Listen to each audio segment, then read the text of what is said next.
Bienvenidos al programa Contrapunto Liberal del Instituto Ecuatoriano de Economía Política. Somos un centro privado, independiente, sin fines de lucro, dedicado a la promoción de las ideas liberales clásicas, libertad individual, mercados libres, gobierno limitado, propiedad privada y Estado de Derecho, a través del análisis, investigación y difusión de políticas y soluciones para un Ecuador de personas libres y responsables. Como cada semana, nos encontramos hablando de los temas de coyuntura nacional, económicos y políticos con nuestro panel y nuestros invitados. Hoy nos acompaña como parte del panel Natalia Barca, analista económica del instituto. Natalia, bienvenida. Buenas tardes, bienvenidos. Muchísimas gracias por la invitación. Gracias, Natalie. En este programa estaremos conversando sobre el modelo de descentralización y si este es un modelo favorable para el desarrollo del país. Para esto nos acompaña como invitado especial Patricio Larcón. Patricio es expresidente de la Cámara de Comercio de Quito, posee una maestría en Administración de Empresas y en la actualidad se dedica activamente a los negocios de bienes raíces, alimentos y movilidad. Patricio, bienvenido a este espacio. Muy buenas tardes, Danilo. Buenas tardes, Natalie. Gracias por el espacio. Gracias por acompañarnos. Patricio, se viene hablando últimamente del modelo de organización federal en contraposición al modelo unitario o central que tenemos actualmente, como una vía para superar los problemas económicos y políticos que enfrenta nuestro país. En ese sentido, quisiera consultarte sobre tu opinión en este debate. ¿Cuáles serían los inconvenientes con el centralismo? ¿Cuáles son los elementos positivos, si los hay, de este modelo? ¿Y cuáles pudieran ser esas cosas positivas que pudiéramos alcanzar al pasar a un modelo de organización federal? Danilo, el problema del centralismo es que el dinero no se está distribuyendo bien por el gasto estatal. Tú tienes una cantidad de ministerios, secretarías, institutos, empresas públicas, una estructura enorme que maneja el Ejecutivo. Entonces, tiene que recaudar todo el dinero de las rentas, tiene que recaudar todo el dinero de los ingresos petroleros y todo llega al Estado central para pagar a una cantidad de burócratas y una cantidad de empresas que no sirven para absolutamente nada. Y el dinero no se devuelve equitativamente a las diferentes provincias, a las diferentes ciudades. Entonces, el problema radica en que se concentra mucho el manejo del dinero con una mala administración. Es difícil administrar bien, especialmente si no se tiene el equipo adecuado, desde una sola ciudad para repartir la mayoría de los ingresos al resto. Entonces, todas estas ineficiencias causan que ese dinero se pierda, porque básicamente la mayoría del dinero que ingresa se pierde, se va al gasto. Evidentemente las provincias y las ciudades y los ciudadanos no reciben en servicios lo que deberían recibir por sus impuestos. Y todos pagamos impuestos, IVAs por darte un ejemplo, ICES por darte un ejemplo, así crean que no pagan todos los ciudadanos impuestos. Entonces, para mí lo mejor sí es en este momento, por este modelo, por esta administración, porque las últimas administraciones de los 16 años que hemos tenido, en realidad no han podido trabajar de mejor manera, no han sido organizadas, no han sido eficientes. Entonces, lo mejor sería tratar de que a cada provincia se le dé ciertas competencias para que sus ciudadanos controlen y se fijen en qué están haciendo sus gobernantes. Esto tiene algunas ventajas, ¿no es cierto? Tu ciudadanía en tus ciudades, en tu provincia, en tus cantones, en las juntas parroquiales, qué sé yo. Ellos van a exigir que se maneje de mejor manera el dinero y van a ir a donde su gobernador, van a ir donde su alcalde a reclamar. Se va a controlar de mejor manera eso. Debería, en todo caso, el ciudadano tener a alguien más que a quien reclamar. Entonces nos evitamos problemas, además, como el problema de junio. ¿Qué sucedió en junio? Los indígenas todos vienen a Quito, ese sector, a destruir. Lo mismo pasó en octubre del 2019. De esta manera, el señor Lodí Aziza tendría que irse a mi invento a donde el gobernador del Cotopaxi y quemarle la gobernación, qué sé yo, reclamar directamente a quien está manejando los recursos. Y así todos tenemos más independencia, ¿no? Porque yo creo en la libertad por medio de la independencia. Entonces creo que es una buena alternativa y creo que más recursos llegarían a donde tienen que llegar. Bien, Natalie, ¿algo que Sí, agregar? sí, claro. Bueno, se habla también de un federalismo competitivo, donde cada provincia y cantón gaste en función de lo que le ingrese y que sufra o goce de las consecuencias de sus diferentes regulaciones e impuestos, y que bajo este modelo pues se puedan adoptar regulaciones y políticas tributarias, y que de esta manera pues se pueda establecer una competencia donde pueda haber un ordenamiento político. ¿Realmente para usted piensa que es viable y nos conviene entrar hacia un federalismo competitivo? Mira, yo pienso que sí, yo pienso que descentralizar la administración en un país es muy importante. Evidentemente, el modelo que se aplique en cada una de las provincias tiene que ser el adecuado. Porque si tú tienes un gobernador o un alcalde, ya lo estamos viendo en diferentes ciudades, ¿no? Cuando existen buenos administradores o un modelo que rige en cada una de las ciudades o países, te puede llevar a ordenar de mejor manera las cuentas, ordenar de mejor manera los servicios e invertir y no gastar. Entonces, yo creo que si se aterriza bien las competencias, las tasas, los impuestos, y ese dinero se lo utiliza bien, pero replicando lo bueno de ciertos países, creo que puede funcionar bien. Yo creo que puede funcionar bien. La descentralización es esencial y que se maneje más recursos para la ciudadanía y menos recursos para el Estado central. No tiene sentido, mira lo que está sucediendo en este momento. Ministerios de 1000 personas, ministros, vicepresidentes, presidentes, con miles de guardaespaldas, eso sale del bolsillo de los ciudadanos. Entonces creo que definitivamente se debe dar más injerencia en cuanto al manejo de los recursos a los líderes locales. Entonces, definirlo ya técnicamente, ¿cómo lo vas a hacer? Bueno, eso ya requiere de un cambio, inclusive en la Constitución, en leyes, pero hay que tratar de simplificarlo. Y la manera de simplificarlo es tratar de asignar más recursos a cada una de las provincias para que las usen en las competencias que tiene el gobierno actualmente. Así no tienes que cambiar la Constitución, leyes, sino que das más recursos a cada una de las provincias y evidentemente gastas menos, porque lo que ha pasado y el defecto que han tenido los últimos 3 gobiernos han sido que no han bajado el gasto. Tratan de bajar el déficit fiscal aumentando impuestos y también dependen del precio del petróleo para bajar el déficit fiscal.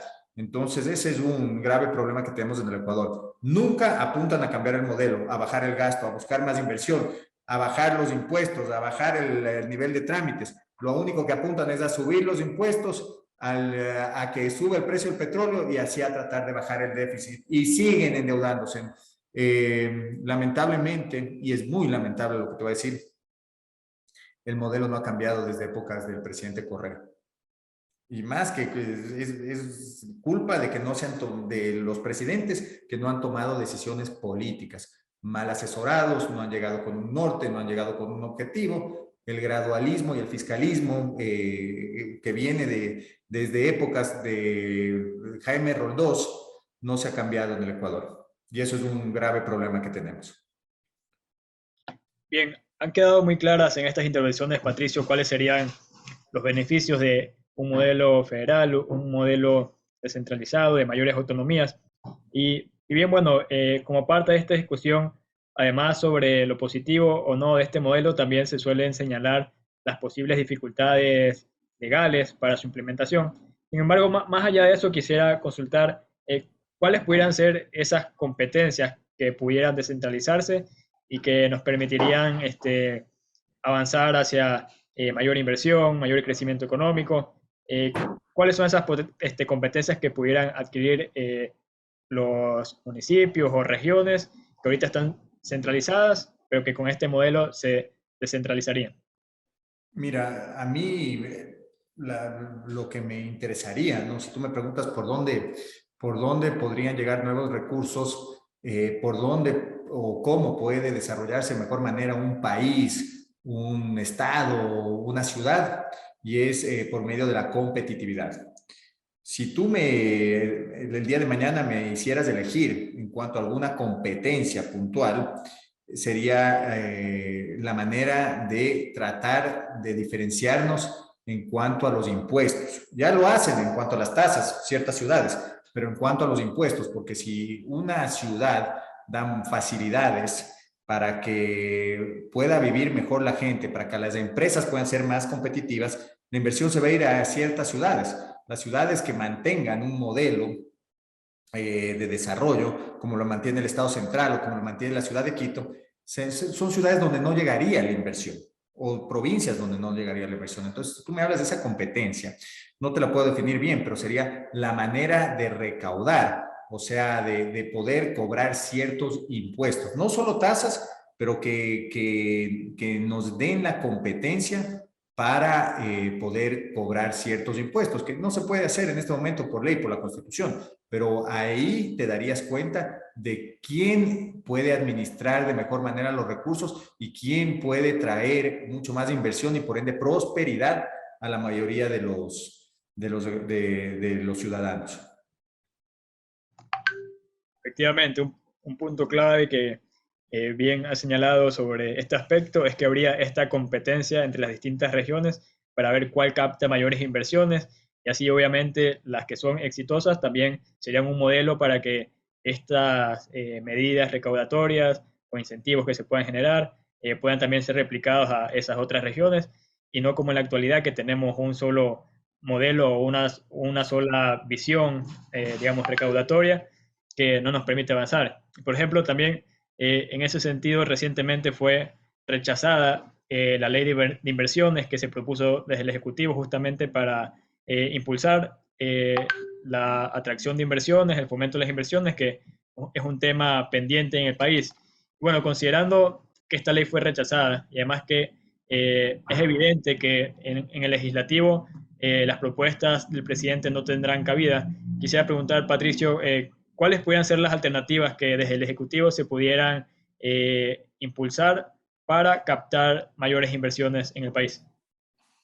Mira, una alternativa sería, por darte un ejemplo, bajar el ISD. Pero para bajar el ISD tienes que bajar gastos, ¿no es cierto? Que tú no sacas nada bajando el ISD, la recuperación bajando el ISD va a ser paulatina. Más empresas van a invertir, van a tener un rendimiento sobre su inversión adicional del 5%, perdón, 4,5 me parece que es ahora. Entonces, eso va a mejorar el crecimiento económico, va a mejorar la inversión en el país, porque si tú tienes un mayor retorno en tu inversión, traes la plata al Ecuador, pues las multinacionales piensan así, no piensan en el déficit fiscal ni en tratar de ayudarle al presidente de la República. Otra manera sería con los impuestos de consumo especiales. Bajas esos impuestos, la gente tiene más capacidad de consumir, se recaudaría más IVA y poco a poco va creciendo la economía. Son cosas muy básicas las que te estoy diciendo, pero los fiscalistas siempre te dicen, oye, si bajo impuestos, me quedo sin ingresos y no puedo mantener el gasto. Pero evidentemente tienes que paralelamente ir bajando el gasto. Y el gasto improductivo, que existe en cientos de, si no te diría miles de millones en este país. Paralelamente, tú puedes trabajar en la política arancelaria. Todo lo que te estoy diciendo específicamente del ISD y de los aranceles, la política arancelaria, se lo puede hacer sin pasar por la Asamblea. Entonces, tú puedes, por medio de un decreto presidencial, por medio del Ministerio de Producción y con la firma del Ministro de Finanzas, con la aprobación del presidente, tú puedes bajar aranceles. Entonces, tú le das un alivio a la gente que quiere comprarse desde un vehículo, un teléfono, ropa, bienes de consumo inclusive, porque muchas de las materias primas y de los bienes de capital también algunos pagan aranceles. Entonces, con una política arancelaria, tú vas a bajar el precio de los productos. Cuando baja el precio de los productos, ¿qué es lo que sucede? Los ecuatorianos tienen más dólares para consumir, ¿no es cierto? Entonces, con más dólares pueden acceder a mejores servicios, a más productos o mejores productos y pueden diversificar su ingreso. Entonces, mucha gente en el Ecuador, y te doy ejemplos muy básicos, tú puedes querer comprarte un buen carro y ya tu cupo de crédito se queda o llegas a coparlo por en la compra de un vehículo. No te construyes una mejor casa, no te compras mejores muebles, por darte un ejemplo, o a la gente que le cuesta más los alimentos, no puede acceder a un crédito para su primer hogar, un hogar que no sea muy costoso. Entonces, mira, bajar los precios, eso sacas bajando los aranceles, pero evidentemente como la recaudación de los aranceles implica, qué sé yo, 2.500 millones de dólares, no me acuerdo la cifra exactamente, el Estado depende de ese ingreso, entonces nunca va a querer bajar los aranceles, pero si es que bajar el gasto, podría bajar los aranceles y vuelvo a lo mismo, volvería a subir el consumo, tendrían más recaudación del IVA, los negocios venderían más, pagarían más impuesto a la renta y la economía iría creciendo. Pero esas son cosas que solo las puede hacer alguien que piensa en el desarrollo de la economía por medio de bajar los impuestos, cosa que ninguno de estos presidentes quiere tomar el riesgo porque cómodamente se quedan sentados con los ministros de finanzas que les dicen que hay que continuar haciendo lo mismo. Bien, sí, sin lugar a dudas son reformas importantes. Y bueno, aprovecho para comentar que en línea con algunas de las reformas mencionadas, como la baja arancelaria y además la eliminación del ISD, que además pueden ser elementos significativos para que las empresas ecuatorianas sean más competitivas, puedan en este caso también competir en el exterior. Desde la Cámara de Industrias de Guayaquil, en conjunto con el IEP, se han delineado algunas propuestas para atraer la inversión y sobre todo propuestas que están en el campo del Ejecutivo. Y estas propuestas incluyen, como ya he mencionado, reducción arancelaria, disminución del ISD, al menos para aquellos bienes que se importan, sobre todo materias primas y bienes de capital que actualmente pagan ISD y que le representan un costo a quienes producen importando estos materiales. También reformas enfocadas en el sector bancario. Quisiera ahora concentrarme en este último aspecto, el sistema financiero ecuatoriano. También muchas veces se llegan a proponer bajas de tasas de interés a través de decretos o mayores regulaciones con el fin de que los ecuatorianos puedan acceder a mayores cantidades de crédito o un mayor volumen de crédito. Sin embargo, bueno, sabemos que estos no son soluciones adecuadas y en ese sentido quisiera consultar, Patricio, ¿qué se puede hacer también para que exista una mayor oferta de crédito, mayores tasas de interés más bajas y, en fin, mayor financiamiento para los negocios y empresas ecuatorianas? Mira, interesante lo que me cuentas de tu propuesta con la Cámara de Industrias, me parece que mencionaste Guayaquil, pero es lamentable que cuando suben impuestos, la Cámara de Industrias de Guayaquil nunca reclama. Pero bueno, qué bueno que tengan propuestas para bajar los impuestos.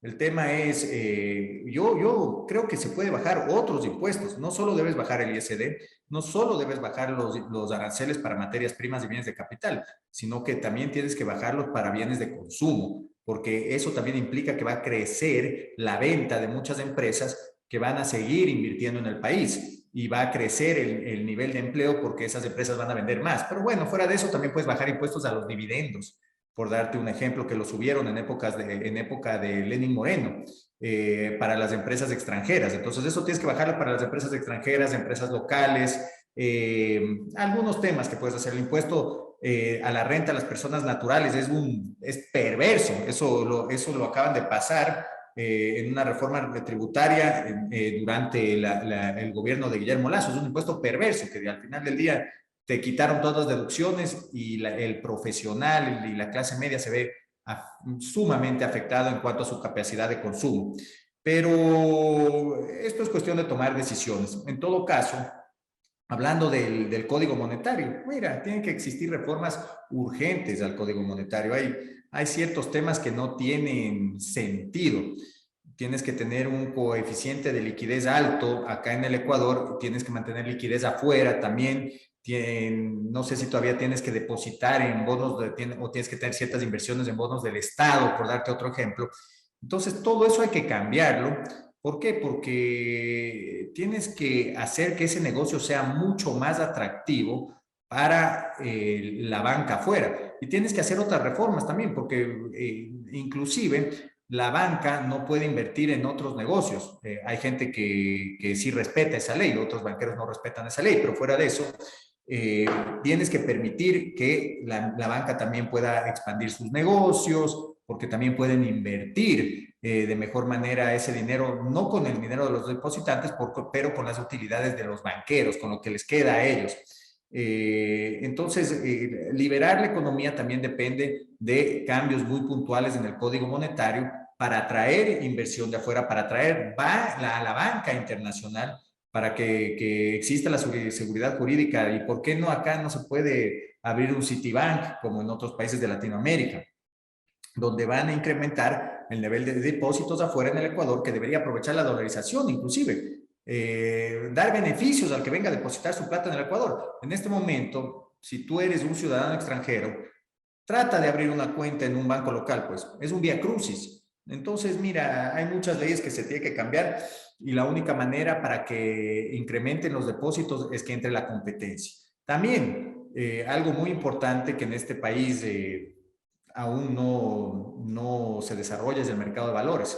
Países como Chile desarrollaron sus economías por medio del mercado bursátil. ¿Por qué? Porque tenían mucho dinero para que las empresas puedan acceder a obligaciones, papel comercial, venta de acciones y capitalizarse y crecer muchísimo. Y evidentemente de esta manera se mejora la economía por todos los factores que sabemos. Suben las ventas, tienes que requerir de mucha gente cuando tu empresa está creciendo, se mueve el mercado de valores de empresas internacionales, accedes a fondos para que tus operaciones crezcan en otros países.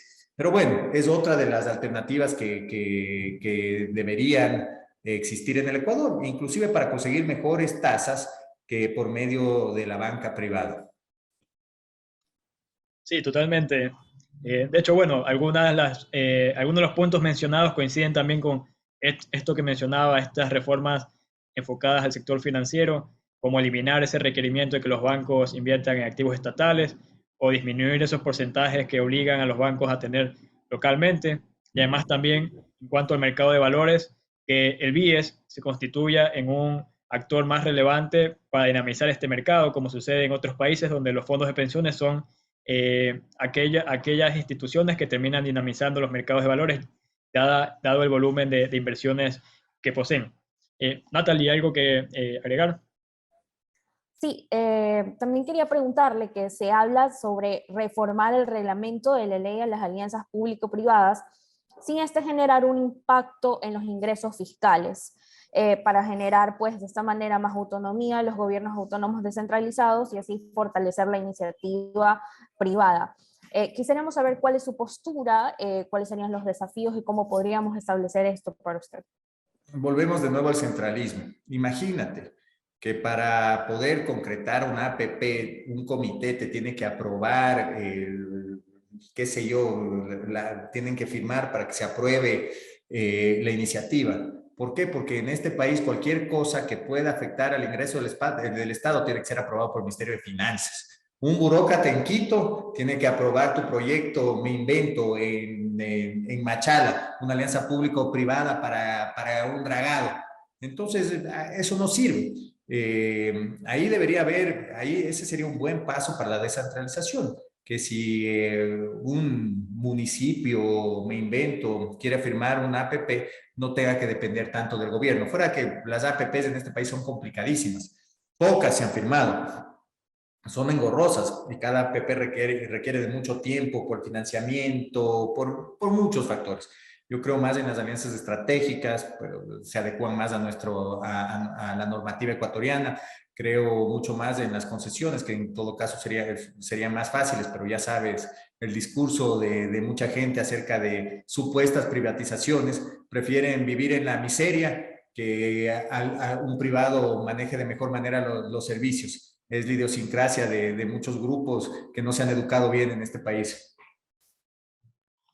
Bien, Patricio, para terminar, durante esta conversación en algunas instancias has, bueno, comentado sobre cómo la política incide en que no se concreten esas reformas económicas que puedan conducirnos hacia la prosperidad.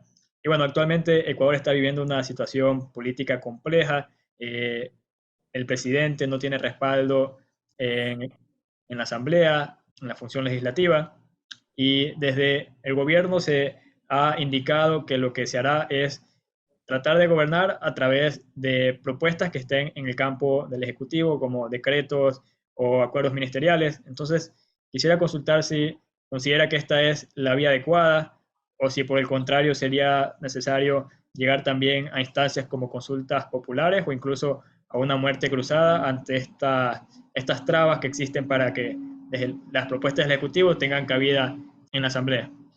Mira, la única opción que tiene el Ejecutivo en este momento es gobernar por decreto y tomar las decisiones que tenga que tomar. Lo malo es que no tiene un objetivo, porque si es que tú hablarías, te doy un ejemplo muy puntual, si tú quisieras generar más competitividad o bajar la inflación en el Ecuador mañana, bajas $1.000 millones en aranceles, me invento, pero paralelamente tienes que bajar $1.000 millones en el gasto público. Entonces esas son decisiones que el presidente las puede tomar mañana. El problema es que como no se sabe si es socialdemócrata, no sabe qué, el pensamiento económico no lo entiendo, no sé qué teoría piensa que es la más adecuada el gobierno, pero son decisiones que se tienen que tomar y las tiene que hacer en este momento. Pero si es que tú me hablas de una muerte cruzada, consulta popular, imposible, porque la va a perder, pues con 20 puntos de apoyo durante el primer año de su gestión, no va a poder nunca ganar una elección y el riesgo que nos corremos es que llegue el correísmo en un año más porque llamaron a nuevas elecciones o cualquier populista que puede acabar con el país. Entonces sí, va a tener que gobernar por decreto el último año y lamentablemente, mira, no se puede gobernar sin entender cómo funciona la política. Entonces tú no puedes pretender hacer alianzas pero te vas peleando con todo el mundo todos los días. Entonces te peleas con Pachacuti, que peleas con te peleas con los partidos que piensan igual que en teoría lo que deberían pensar los militantes del partido del presidente y pretender llegar a acuerdos. Así no funcionan las cosas, lamentablemente. Entonces no hacen política, no manejan bien la economía. Es un país que no tiene un rumbo en cuanto al cambio del modelo de gestión del Ejecutivo. Y es lamentable porque perdimos 4 años más como país para sacar adelante la economía. Bien, Patricio, quiero agradecerte por habernos acompañado, por este tiempo y además, bueno, estas importantes reflexiones sobre la coyuntura económica del país. Encantado, a las órdenes. Gracias y bueno amigos, nos vemos la próxima semana en su programa Contrapunto Liberal. Hasta luego.